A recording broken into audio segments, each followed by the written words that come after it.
Yes, hello everyone. I hope everyone has had a good weekend, a good week, I should say. Welcome to the Unintentional Juror podcast. I go by the name of Man Hines, and thank you so much for tuning in. Uh, the conversation continues with the Conor McGregor versus Nikita Hand trial because Conor McGregor has been found to be liable of the assault and rape of Nikita Hand. A jury of 8 women and 4 men came to the conclusion that Conor McGregor did indeed rape and assault Nikita Hand.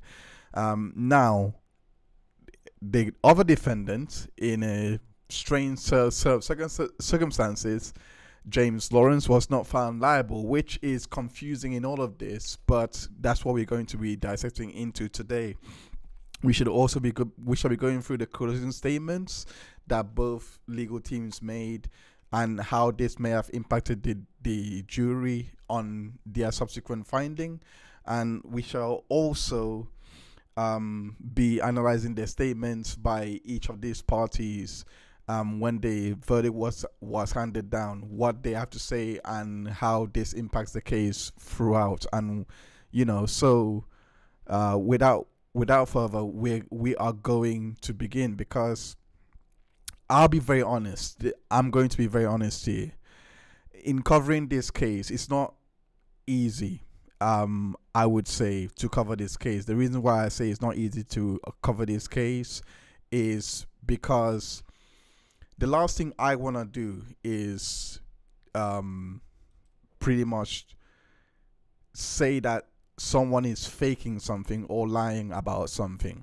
That's the last thing I want to do. I want to be sure that I am correct in my analysis, in terms of being not correct in terms of having everything right or having everything clear cut or whatever, but I don't want to be unfair in how I analyze, because the last thing I want to analyze and do is, based on my analysis, I could send out the wrong message out there, and that's the last thing I want to do. So in covering this case, it's been like a minefield, because I try to avoid as much as possible to say that the defendant is lying here unless it's really obvious. And there were some moments throughout covering this case that it was obvious that some things are irreconcilable, if that's a word, irreconcilable. I think that's a word. We'll go with it. Some things were not reconcilable, I would say. There were some missteps from the from the plaintiff as well as from the defense as well, in terms of Conor McGregor, as well as in terms of Nikita Hand. There were some parts that I felt, this wasn't the right thing to say, or this could have a negative impact. There were some moments like that, and we're gonna go through it all. Okay, okay. It should be working. It should be working better now, hopefully. Okay, so let's continue. We're gonna start with the closing statements. Closing statements, and what Mr. Farrell said for the closing statements is, what's important is the evidence. So I forgot to say, I have never seen Conor McGregor fight. I know he's a fighter. I know that he has a big name in MMA and UFC and all that, but I've never seen him private life. I've never seen, but in looking towards this case and like coming to learn about this case and researching, he is not a very liked figure. I've come to understand he's very polarizing. I wonder, did that also upset the verdict? We'll see. What is important is the evidence, says Mr. Farrell. The case is not about a hot take or what color writers in newspapers say. It doesn't get reduced to one soundbite. It's about evidence and nothing but the evidence, and that's what we're here to find, and that's what we're here to ask a question. Did the jury follow the evidence, or was this a grave miscarriage of justice in a way? It's not a criminal trial, it's a civil trial. So it's not like McGregor is gonna go to prison for this. He's not. He's just liable to pay $250,000 as reported by some outlets, £188,000, and I think 215,000 euros, as some reports are said. So that's all he's liable for. That's all is gonna come towards him. It's just his liability, and not necessarily whether he's gonna go to prison or not. He's not going to be seeing prison bars anytime soon for this particular case.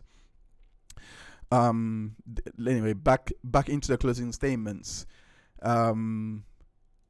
It says, you may not like Mr. McGregor. Mr. McGregor is somebody who is hard to avoid, who elicits strong views. Some people love him, some people very much do not, he said. He is not backwards about coming forward with his own opinion about various things.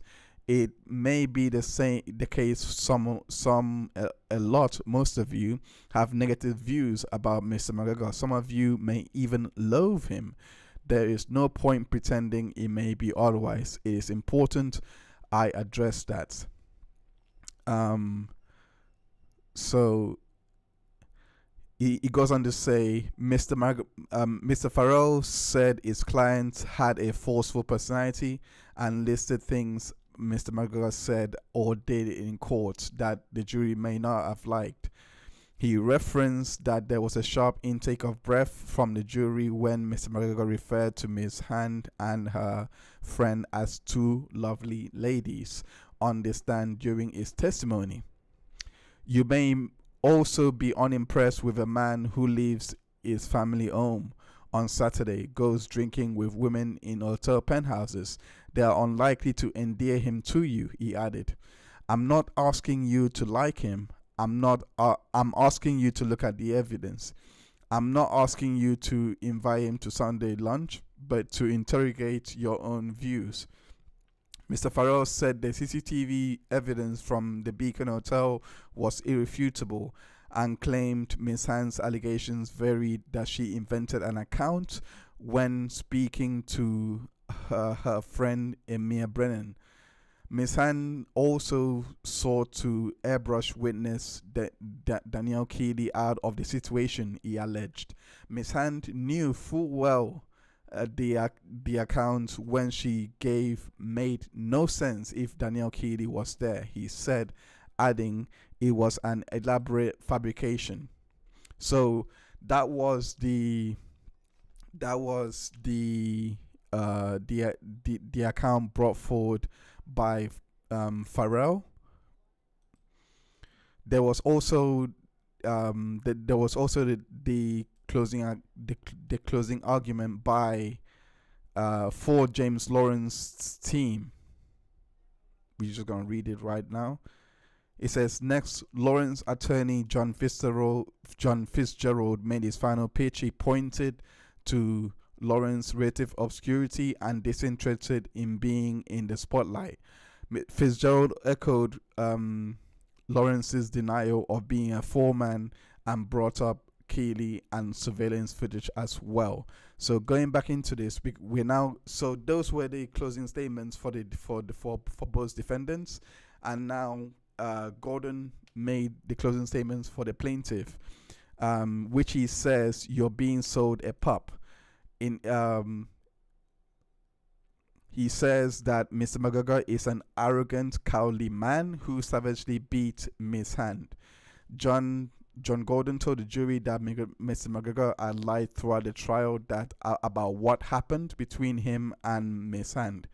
He added that he and his co-defendant James Lawrence sought to make Miss Hand look like a hussy and colluded together to do so. You're being sold a pup by this arrogant man, he said. Mr. McGregor, far from dealing with it, has run away from it. There is no answer to his appalling behavior. What should he have done if he was a man? To all is to apologize to my client for what he did to her. He is not a man, he's a coward, a devious coward, and you should treat him what he is. Mr. Gordon added that the paramedics, psychologists, and doctors all supported Miss Han's version of events. This includes that she continues to suffer from PTSD, and that a tampon was lodged inside her vagina that had to be removed by forceps, or tweezers as is known, in a Republic of Ireland civil action, as opposed to a criminal case, as we have established here. So, in regards to the statement offered there, in regards to the statements, both statements, to me, the most one that probably hit home was probably Gordon's take, because as much as looking for the evidence, what I think the jury leaned towards was Gordon's statements, because as much as you can look for the evidence, there was no evidence that could be sought to find that McGregor didn't or wasn't liable for what happened to Nikita Han. The reason why I say that is because he did not provide an adequate reason for why the tampon would be there, and of course his DNA was found in with the tampon. So that is the one thing that he could not reconcile. As much as the CCTV does show Miss Han being lovely with both gentlemen, as it was even brought out during, Miss Han couldn't even watch over and over again. If you cast our mind back to the first few days that she was on the witness stand, she could not look at the CCTV when she was cross-examined by about it. She kept saying, "It's not me. It's not who I am. I can't remember doing that." All these things, but the CCTV was showing a different account, a different story that showed that she was actually possibly in good spirits, which is why I believe exonerated James Lawrence in this case. In my opinion, the evidence, at least it shows that the jury did look at the evidence and they did take it seriously, because if they didn't, I assume that James Lawrence would be liable as well for the damages, the same way that Conor McGregor was liable. Now, what came out in the trial for him being the fall guy, James Lawrence, that to me was stupid. It was farcical, because there was no way. How can he be the fall guy in this, and yet he's the named defendant by Miss Hand? Surely, if he was a fall guy, he would be the only defendant. That never made sense to me.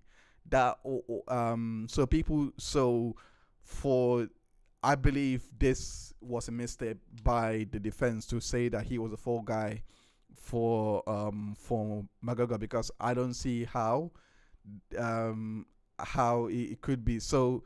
But if I was to look at the reasoning, the reasoning, one second, let me just adjust this. If I was to look at the reasoning for why they're saying that he could be the fall guy, the one thing comes to mind is so that that he supposedly had sex with Miss Anne, so that Conor McGregor would not have to bear the brunt of what he done. So essentially, he raped Miss Anne as well, so that Conor McGregor does not have to. It didn't. To me, that needed a leap of faith. Now, there was something for me that needed a leap of faith to be seen as something to be credible, right? Also, Conor McGregor in this trial said that he does not know how the tampon got there. He said that he cannot remember her being on a period, and this also needed a leap of faith as well, because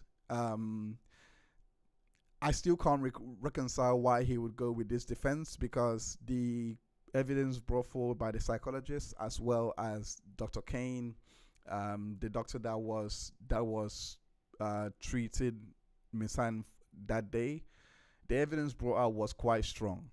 And again, like I said, it needed a leap of faith for anyone to actually believe that McGregor didn't do this act.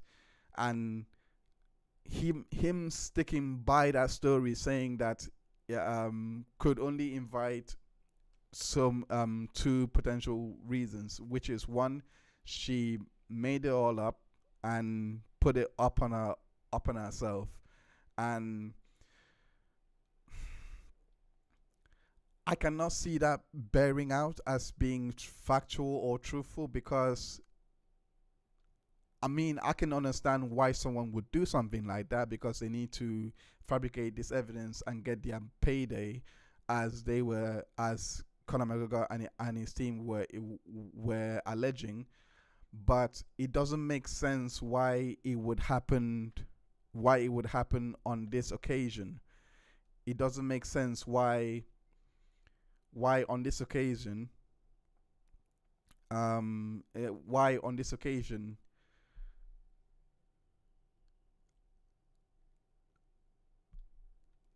it's not making sense to me. It's not making sense to me. I'm drawing a big blank here. Let me go into the chat and see what you guys are saying.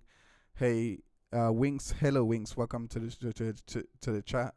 Winks says the threshold in civil cases are such lower requirements than those of a criminal case, so I'm not surprised he lost this one. I'm not surprised either. If I'm being truthful, and there were so many. I do think that the jury did take it seriously, like I said, because they did look at the evidence, and it was obvious that James Lawrence was not could not have assaulted her, because of the CCTV showing her being quite flirtatious with James Lawrence. That was the case. So because of that as well, like it would have been way too it wouldn't have made sense for them to have believed that James Lawrence did it. But at the same time, it's bringing out an inconsistent verdict, because what does that mean then? Because if James Lawrence is not liable, then does that mean that she made it up against him? That she just made it up and say that he raped me as well? So if she made up that case, why is she telling the truth when it comes to Conor McGregor then? Because Danielle Keeley, they must have disregarded her evidence because of the fact that Danielle Keeley said, no, I saw both of them. They were lovely each other. I didn't see anything. In fact, she stood up against James, against Conor, against Nikita Hand, sorry. That she stood up against her and said, no, that didn't happen. So it's just it makes me think, like, if you find James Lawrence not liable, then what about Conor McGregor then? How did you arrive at that finding? Nom de Plume says it was way too easy for the defense to claim bias based on its polarizing image. It rarely owes up in real life. Look how many people have sided with Marilyn Manson, an extremely polarizing man. Nom de Plume says it depends how you look at the CCTV. Was she so intoxicated that she didn't know what she was doing? Was she acting friendly or fawning? Two trauma responses, by the way, to escape. Well, I see where you're coming from, Nom de Plume, because I do see where you're coming from. But I do remember, I think 2 years ago, before this case was being brought, she said that she was trying to escape, like running away, because they were trying to have a gang rape with a security team and all and all of that. I do remember that tweet. Someone posting that tweet in what she was reporting at the time, reporting to and saying the evidence was for her. So based on that, I mean,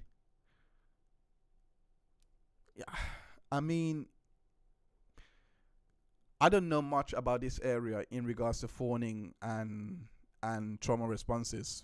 I don't know much about it, so it very well may be like that she was just acting nice. But the only thing that pops to mind that kind of reneges that is because of going back to the evidence of the case.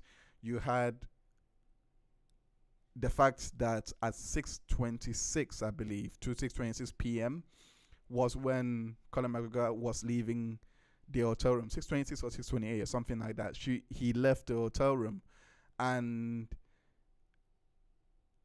Danielle Keeley was also leaving around that same time, which I believe Danielle Keeley testified that she wanted to stay longer and continue partying, and Danielle didn't know why she wanted to do this. So in terms of phoning responses, everyone was dispersing to go home anyway. So why would she want to stay longer and stay? Which is where the CCTV of James Lawrence comes in, where she was flirtatious with him. So her staying longer is how her and James ended up having sex, as it was found. So with that happening, with that CCTV being there, like of her being flirtatious with James, and then them staying till like I think it was 10:28 p.m. or something like that. That was established in the first few days of the trial. So if that was the case, she wouldn't want to. Why would she want to stay longer if she was phoning to leave? That's where I am kind of stuck.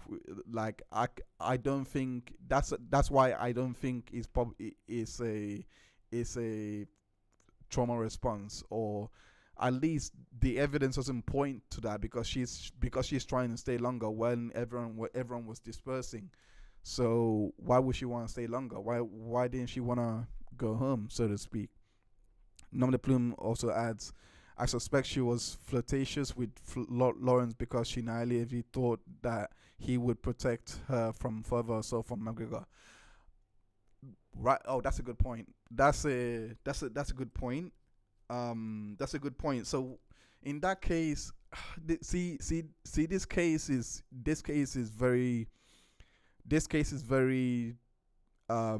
annoying for me, because I can see that being true, but at the same time, why would you name him in the lawsuit saying that he raped you as well? That doesn't make sense to me. Like, because that's what she did despite the evidence. I don't know. I don't think she knew that there was a CCTV. Otherwise, she most likely wouldn't have named him. I don't think she knew that there was CCTV presenting a different side to what she was trying to paint James Lawrence as, because but both men were relying on the CCTV, saying that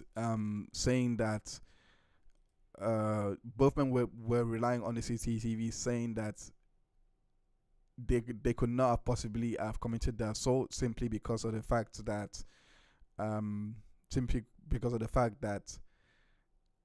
she was appearing flirtatious in the CCTV. It helped James Lawrence a lot, but not Conor McGregor. This is a statement that was made by Conor McGregor, saying after he was found liable. He was saying, "I'll be appealing today's decision. The judge's instruction and the modest award given was for assault, not for aggravated or exemplary damages. I am disappointed that the jury did not hear all the evidence that the DVPP reviewed. I am with all my family now, focused on my future. Thank you to all my support worldwide."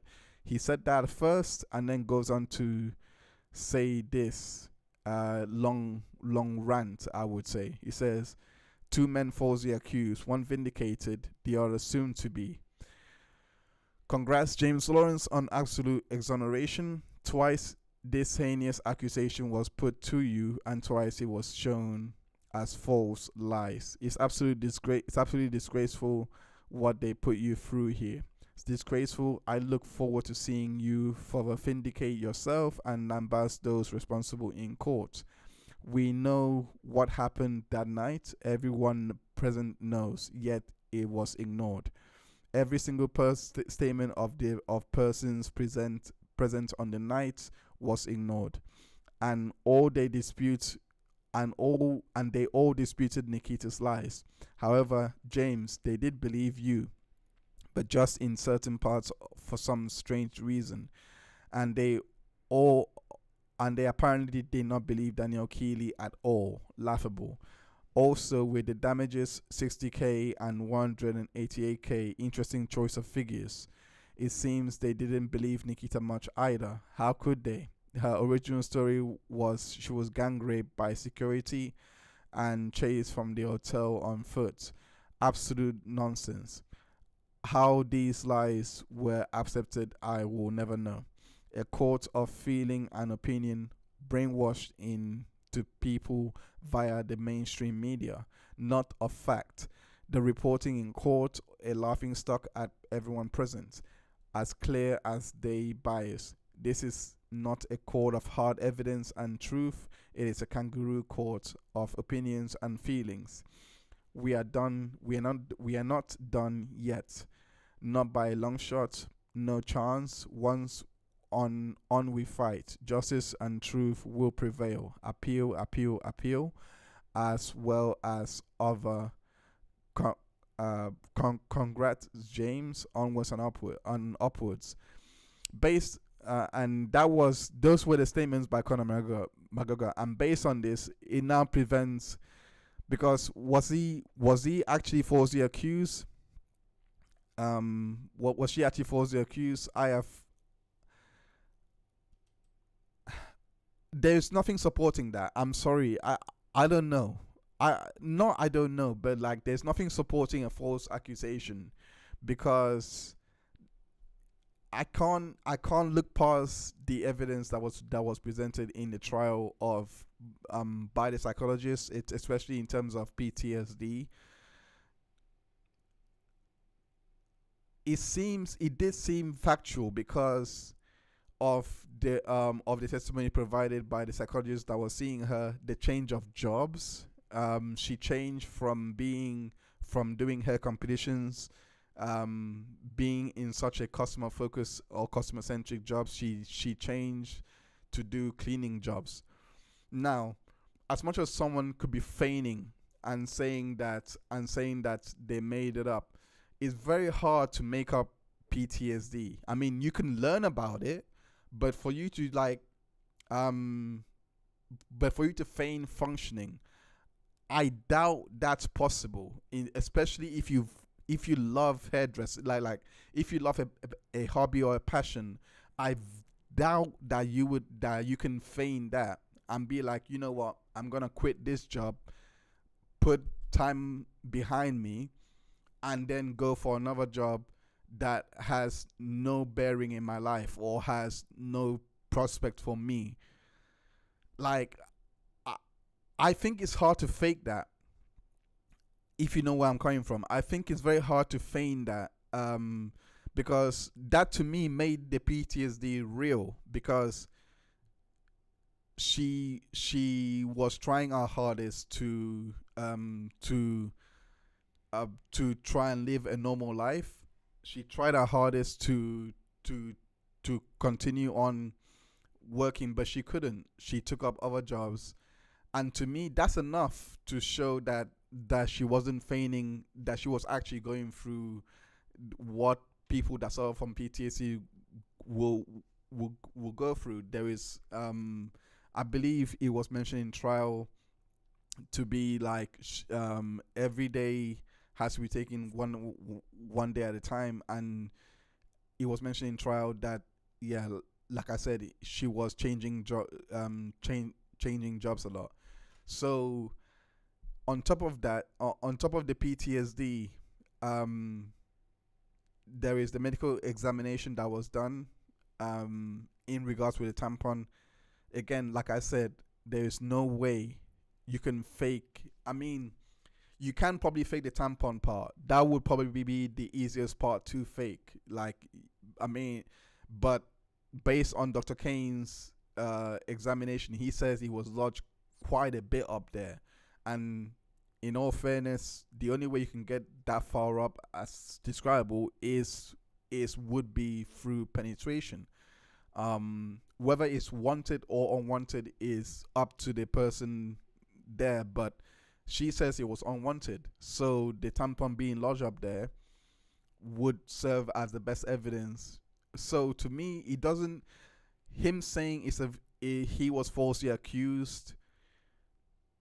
I don't think that flies. But if does fly for James Lawrence, let me go into the chat quickly. She named Lawrence because he claimed he had sex with her twice, Nom de Plume says. She could not remember this sex without her knowledge. For example, if she was okay, so I'm guessing what you're trying to say here is in terms of her being so off her head, being so drunk that it was not possible for her to consent to the sex that she had with Lawrence. And Lawrence did actually accept that he didn't drink either, that he did not have cocaine, that he was actually like, so I guess she was trying to say in this scenario that he raped her because of that reason, because of the fact that she was intoxicated, but she is not explicitly said. So if that's the case, I mean,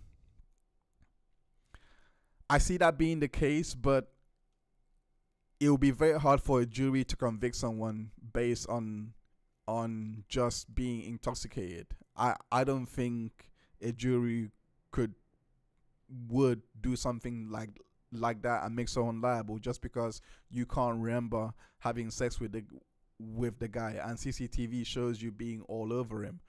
But it does, I mean, when you think about it, it is kind of a slice of good fortune for Lawrence, because on a different day, a jury might have decided to convict based on this, On a different day, they could have said, actually, yeah, we're going to go for the conviction here to set a standard or to set some kind of precedent out there that just because when someone is drunk, you shouldn't have sex with them. And to be quite fair, I mean, the way I live my life, if I see someone that's slightly drunk, I just don't bother, because it just wouldn't end well. I always envision the worst case scenario happening. So if I saw her being all over me and I can smell alcohol in her breath and I knew she took something, I just wouldn't bother doing anything. But that's just me. Not everyone is like that. Some people don't think about it at all. And I don't think it's something that many people consider on their daily lives. I think people just want to enjoy their life. They don't think of these things coming back to haunt them. But on a different day, the jury may have decided, that's definitely actionable, or that's definitely grape by Lawrence. Nom de Plume says the tampon was a smoking gun. No woman would leave this in situ during sex. The pain would have been excruciating. It's very interesting that you mentioned the pain would have been excruciating, because that is the one thing that was kind of absent throughout this case. She never actually explained or discussed or described the pain she felt from the tampon. I didn't hear that. I can't remember that, and it would have been smeared in my memory if she did say something like that.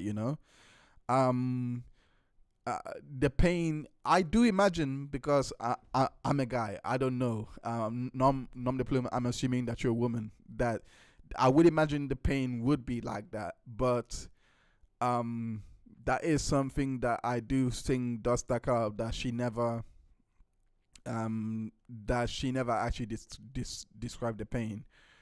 John Dunn, welcome. I hope you're well. That tampon isn't a smoking gun for her.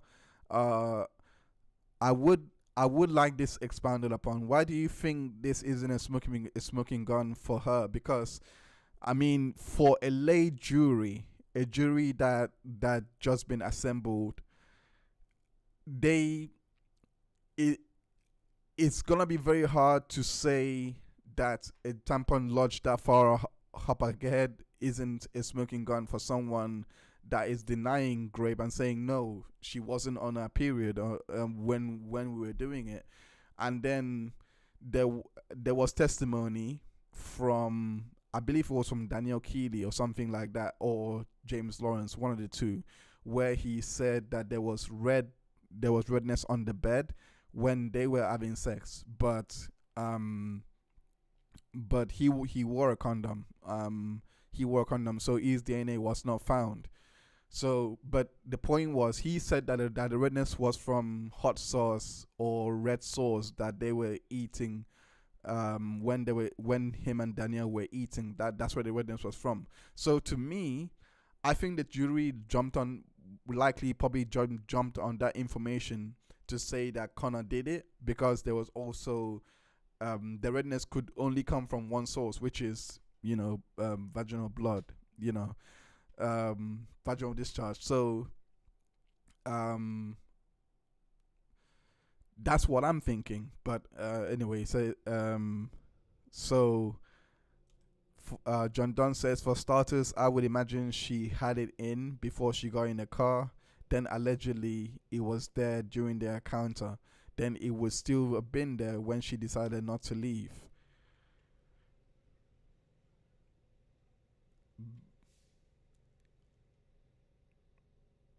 Wouldn't this be that wouldn't that mean that it was a smoking gun then?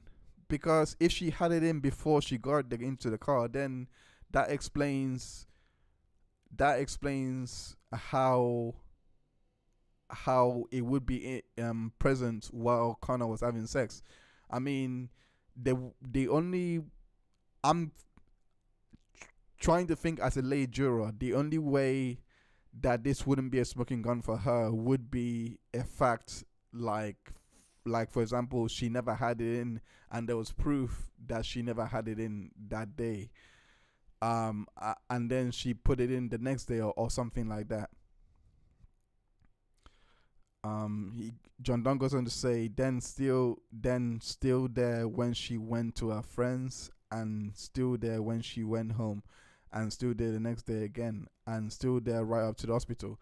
Oh, okay. I think what John Donne is trying to say here is what I'm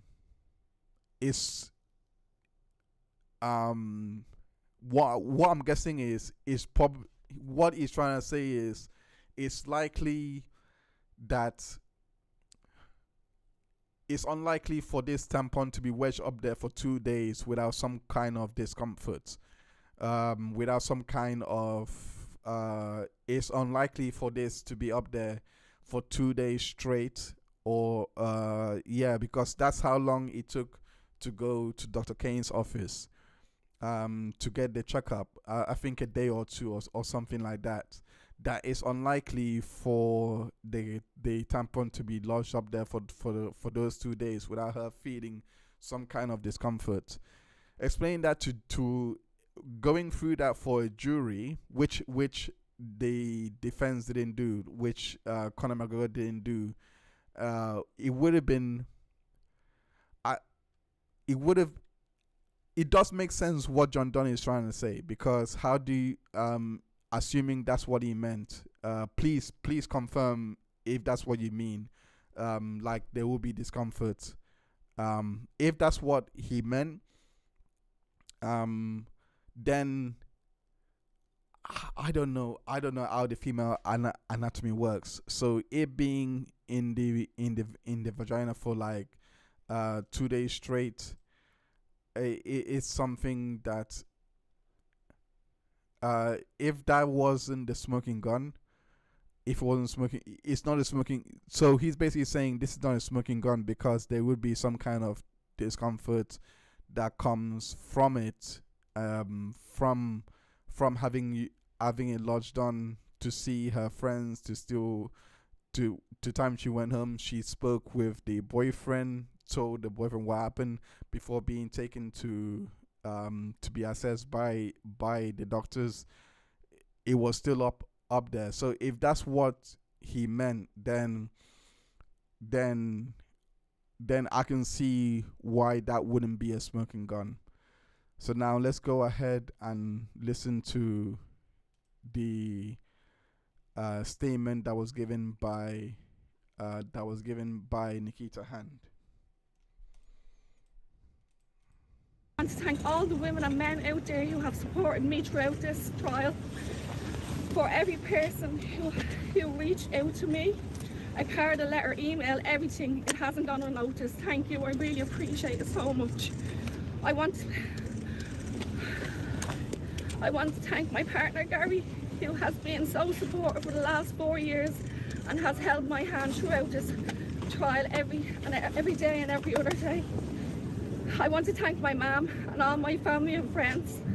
Lastly, I want to thank my daughter Freya, who I'm most grateful for. She has given me so much strength and courage over the last 6 years throughout this nightmare to keep on pushing forward for justice. I want to show Freya and every other girl and boy that you can stand up for yourself if something happens to you, no matter who the person is, and justice will be served. To all the victims of sexual assault, I hope my story is a reminder that no matter how afraid you might be, speak up, you have a voice, and keep on fighting for justice. I know this has impacted not only my life, my daughters, my family and friends tremendously, and it's something that I'll never forget for the rest of my life.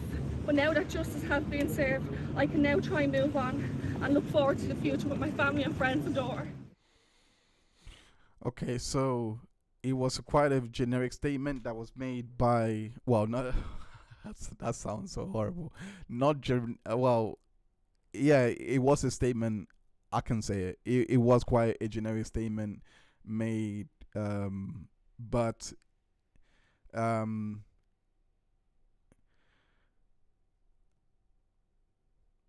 based on everything that's come out, I can understand where she's coming from. But the reason why I say it was generic is because, yeah, it's one of those statements that of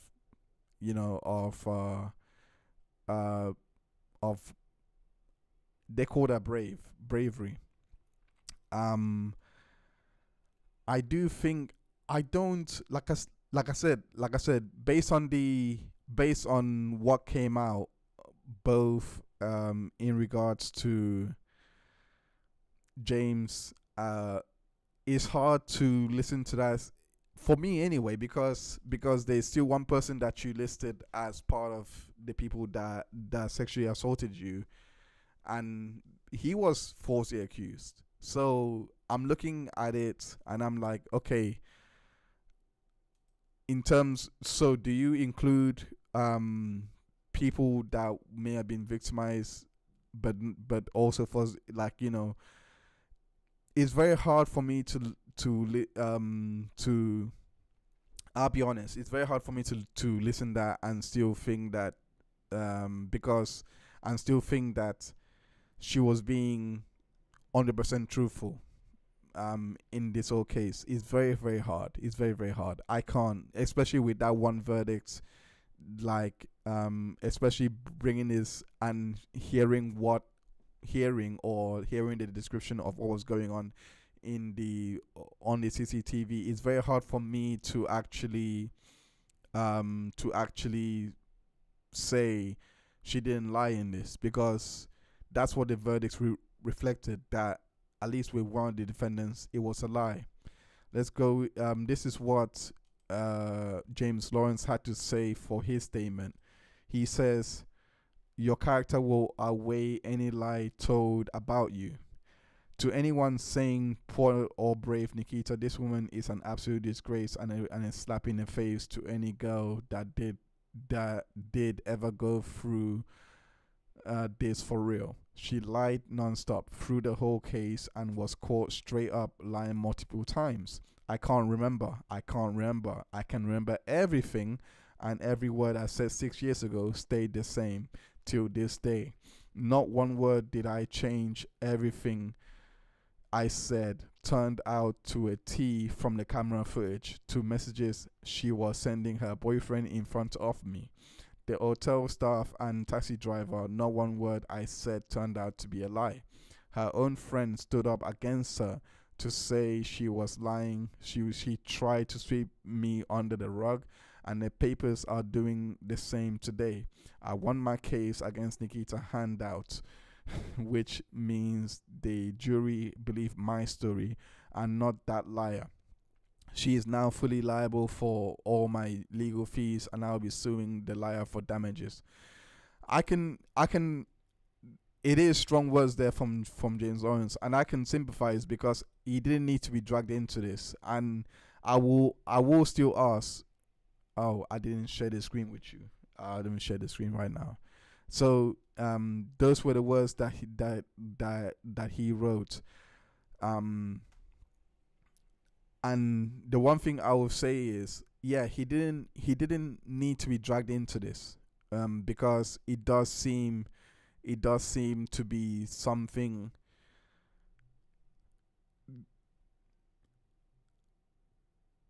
Accusing him of rape doesn't make sense. Him being the fall guy doesn't make sense. Why he was even involved in this case is something that I think Nikita will have a hard time explaining, and she's not going to. And obviously there will be no explanation for it because the case is now over and she's won against Conor McGregor. And even though James Lawrence is exonerated, he is not someone of a public figure, right? So it's not as if people are going to remember that he was exonerated. I mean I'll remember because I was covering this case from the start. So obviously I will remember these facts, and everyone that here they will remember.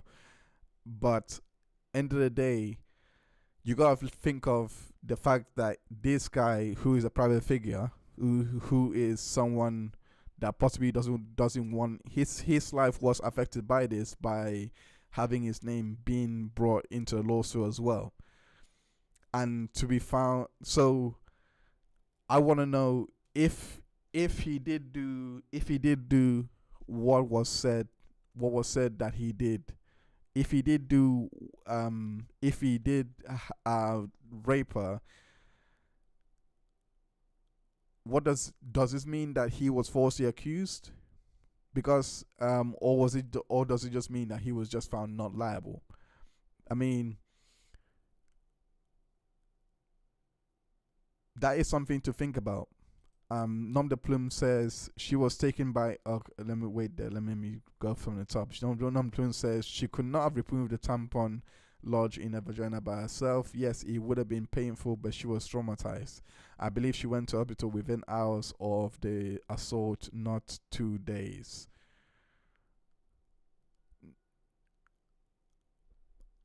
I'm trying to think my mind back because I think unless in one of the testimonies, I think she was asked, unless I'm confusing it with going to the police, because she didn't want to go to the police straight away. She was asked to go to the police, and she didn't do it straight away. So, but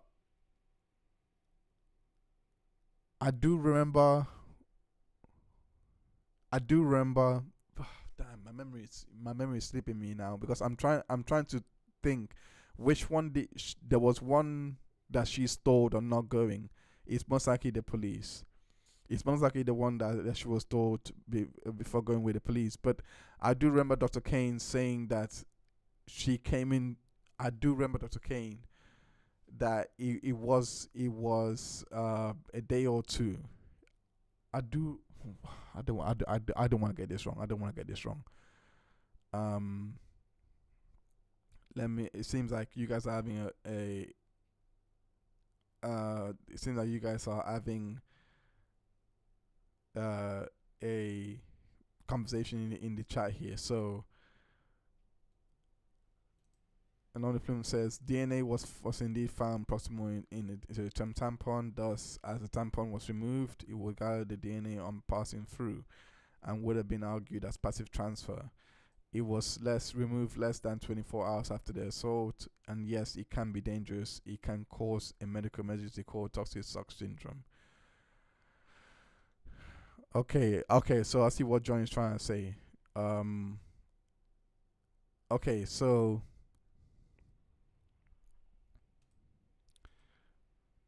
let me. Okay, so in regards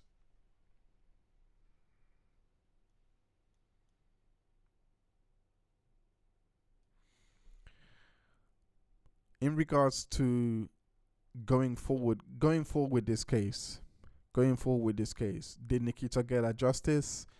I think so. I think she got what she would have wanted, which would have been a resolution that is benefiting for the plaintiff who brought the case.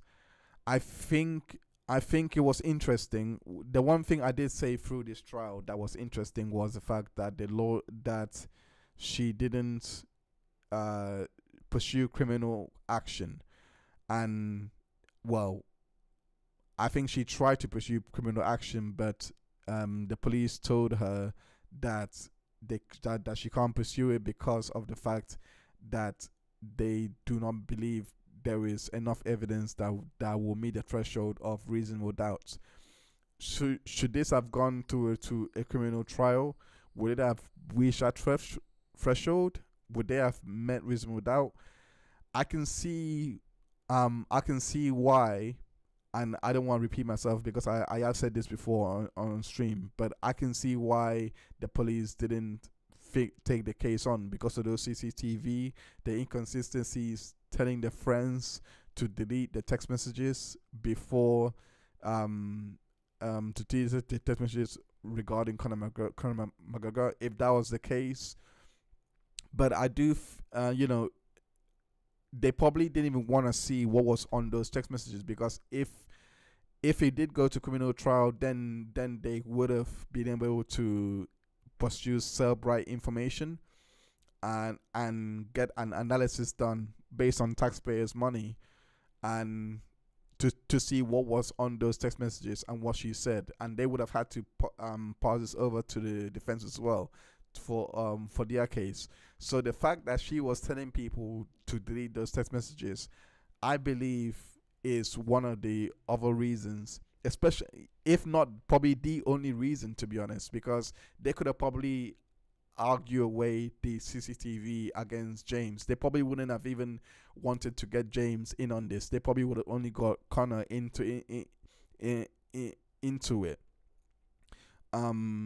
So I personally believe that without the text messages being deleted, that they would have pursued this case on, like, because the minute that they choose to investigate what was in those deleted text messages that she told everyone to delete, it may have blew up in their face. So they probably thought, we're not gonna touch this because of what she has done prior. So there is the reason why I brought that up is because a lot of people will have the question. They did have the question in regards to the civil trial. Why wasn't it a criminal one?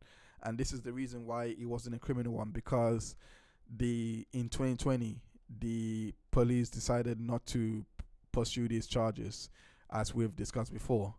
But Nikita, if she brought the she brought this case, she was not going to get a Cellbrite analysis done for the phone. It just wasn't gonna happen. It cost, not only does it cost a lot of money, but at the same time it's just bad for our case. It just wouldn't make sense. It would make more sense for Conor McGregor to pursue it, which I'm kind of surprised he didn't pursue it, and he didn't want to go in and find out what was said in those text messages. I'm surprised, especially with the resources he had in his disposal. He would have it would have been in his best interest to have this to pursue this and have it on record to see what was being said in those text messages that were deleted. But all they know was the messages were deleted because that's what she said. She told her friend to delete when she was cross-examined on it. But that was it. That we don't know what the nature of those text messages would be like. Okay, John Dunn asked, also, did anyone testify if he took a shower before he left? I asked because surely he would have needed one if that tampon was in there, like she said. That's a good point. That's a good point. Oh, that's a good point. I'm surprised. No one actually asked that. That never came up in trial. Because if they did have sex, he would have though. I mean, everyone has their own hygiene, and all that. But if you're having sex in general, you would normally take a shower.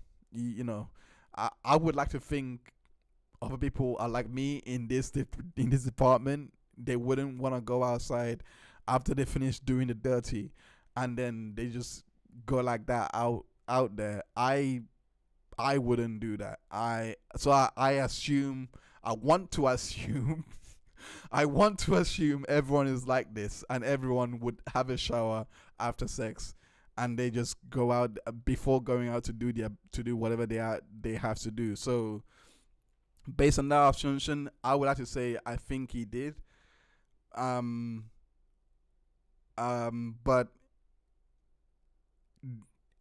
the only way I do think I casting my mind back to the trial when he was denying that he saw the blood, that he didn't see, that he did say that there was no blood, that he would not have sex with her if she was on her period, like that he would just not do it. So that was what he was trying to say. To be clear, I don't condone that being done to any female. It's a horrific act, and anyone commits that should go to. Don't worry, John Dunn. Don't worry. Like, we're just analyzing here. We just analyzing here. I don't think I hope people are not thinking that he's but we're just analyzing here. Explain, please. What does the presence of a tampon mean? He needed to shower after. Okay. So they're good. They're in their own conversation here. So anyway, those are my thoughts.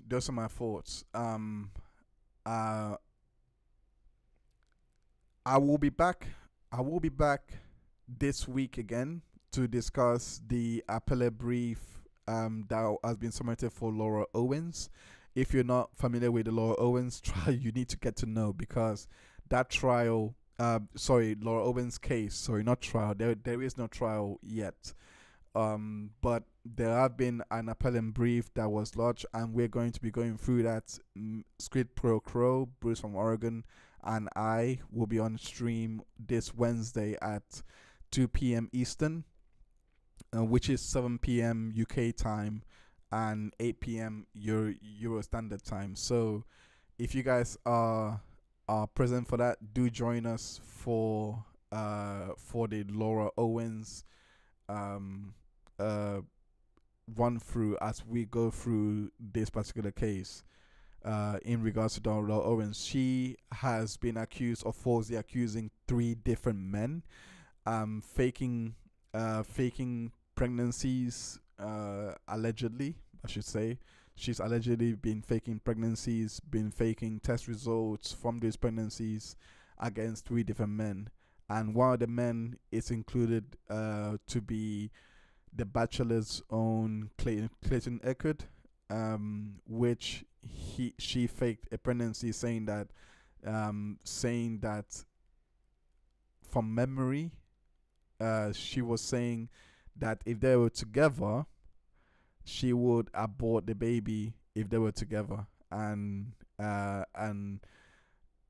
yeah, it's been a while since I covered that case. I need to go back and review it and just be back up to speed. But yes, we'll be back on Sunday, on this Sunday, for the Clayton Eckerd, Laura Owens case run through, as we're looking into the appellate brief that has been released. Thank you everyone for being here. Let me just read through this last period of chat. John Dunn says, if she was on a period, would he have not have blood all over his private area and just got dressed? Hence why I asked about a shower. Norman Plume response, if the suggestion is he would have covered it in blood because she was menstruating, the tampon would have continued to absorb. By the way, women lose between 1 to 5 tablespoons of blood during over several days per cycle. The flow is lighter nearing the end of the cycle. Oh, I see. I see. So, Nom de Plume is saying that the tampon would have absorbed the blood rather than it being all over him. That's a great. Okay, that's a fair point. I mean, like I said, I don't know how. I personally don't know how tampon works, but it would explain why it wouldn't just be up everywhere, unless it's insinuating that because it was lodged up there, it didn't do its job properly and the blood would have been removed. I don't know, but that's what I gather is what's going on here.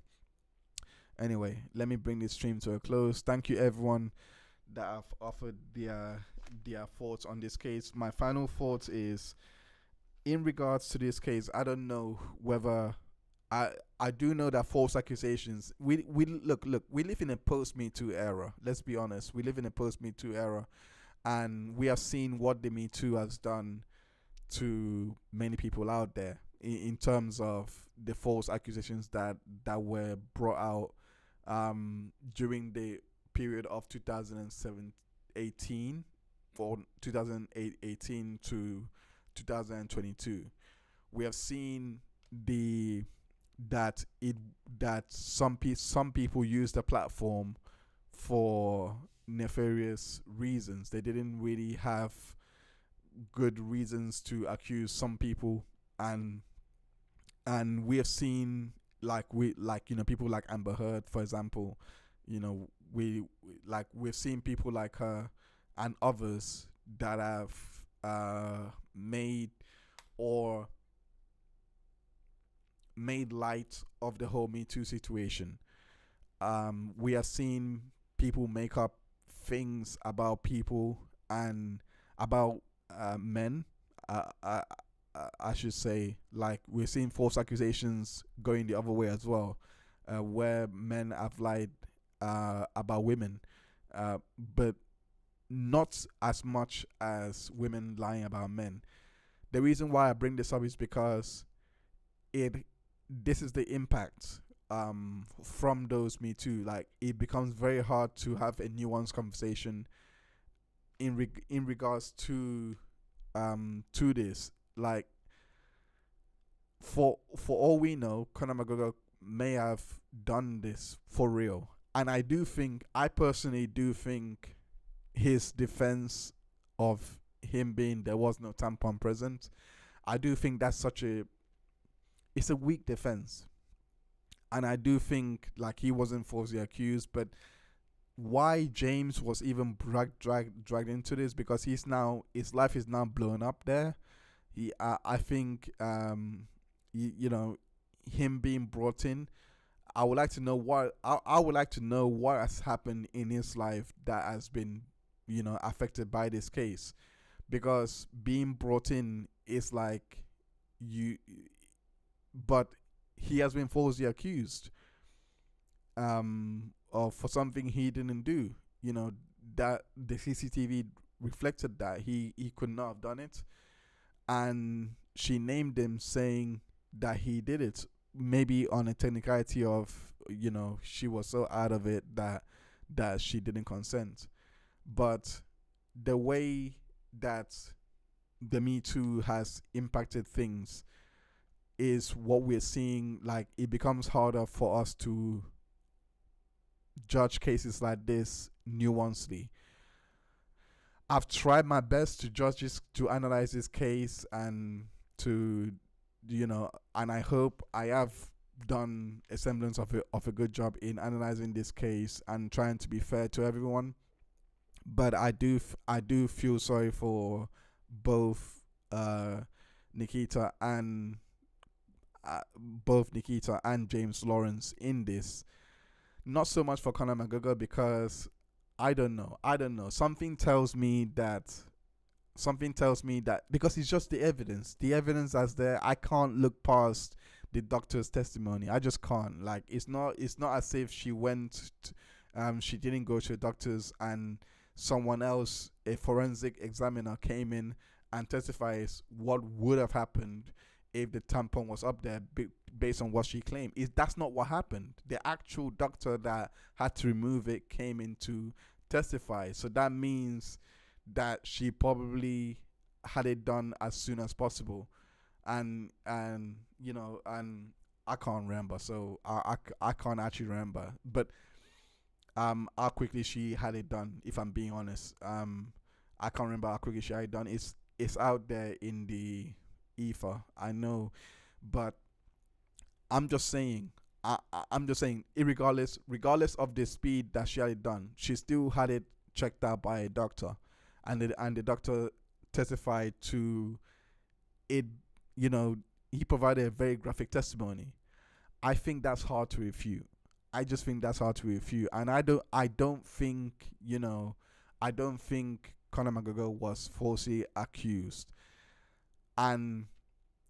but I do feel sorry for his friend James. I do share in his anger at this, but could James have made something up to protect his friend? It's likely. It's possible. It's his friend. You would want to see your friend, because they both say, we both know what happened that night in their statements. We both know what happened that night. So, but I do believe him that he didn't rape this girl, and that is such a double whammy in this case, because if she wasn't raped by James, why did she even name him? That's the question that I have in my head. Like, why would you want to go after this guy if he didn't do what you claim he did? And based on the evidence came out with James, the evidence was pretty much on his side all day long. It was on his side, and he he got condoms, the CCTV, before the CCTV was even presented. He said everything of what Nikita was doing with him, and the CCTV just only confirmed what was said ages ago, before this case even started. So there is that fact that if those facts were there, and why would you want to bring this guy into it? Maybe she didn't know the facts. I don't know, but it is interesting to me why she would want to bring him into it. Facts be damned. So that's all I have to say for today. Thank you so much, everyone, for tuning in. Let me just read this final text. Let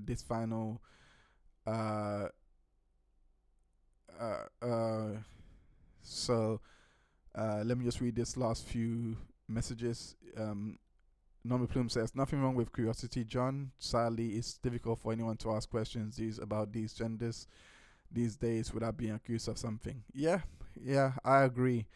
I encourage anyone that watches any of my streams to always ask questions, to always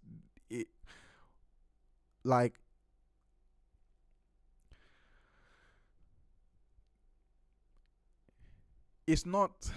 I know we live in a different time, but the reason why I took such a long pause is because I know that feeling. I know that feeling that you feel when you have something in your mind and you want to share it, but then everyone, if this stream had more people, let me be real here. If this stream had more people and there was it probably would be, you might have someone react in a way that is not pleasant. I still would encourage everyone that that's still here, like whoever stream that you go to, still speak your mind, because end of the day, you're not wrong. I don't think you're wrong unless you're saying something that is really out there. But I haven't seen anything that is out there and not something that is coming from good faith. I, you know, I personally am trying to get out of my own shell where